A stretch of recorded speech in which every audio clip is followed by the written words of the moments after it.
ছেলে হওয়া এত সহজ না, অনেক কিছু ঘুরে আমাদের মাথায়। সব তো তোমার বইলা বোঝানো যাবে না, তারপরও কিছু বলি শোনো। আমরা ছেলেরা বউর সামনে মার সাথে ভালো করে কথা বললে মারা চলে থাকা সন্তান, আবার মার সামনে বউর সাথে ভালো করে কথা বললে বউর গোলাম।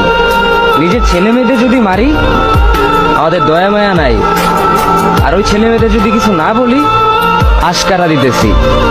নিজের বউরে দিয়া যদি জব করাই সেই ক্ষেত্রে আমি বউর কামাই খাই, আর যদি বউরে দিয়া জব না করাই আমি সন্দেহ করি। সারাদিন ঘরের বাইরে থাকলে আমরা ভাদাইম্মা, আর যদি ঘরের ভিতরে থাকি তাহলে বেকার, কাজ কাম নাই। আর এই তোমাদের মেয়েদের গায়ে যদি আমরা ভুলেও টাচ করি না আমরা নির্যাতক, আর যদি তোমরা মেয়েরা আমাদের গায়ে হাত তুলো আমরা কাপুরুষ। আর একটা ছেলে কি বা করে পুরো লাইফে নিজের জন্য? মার ওষুধের থেকে শুরু করে বউ বাচ্চার প্রত্যেকটা সব পালন করার দায়িত্ব একটা পুরুষের। কিন্তু কি লাভ এত কিছু কইরা?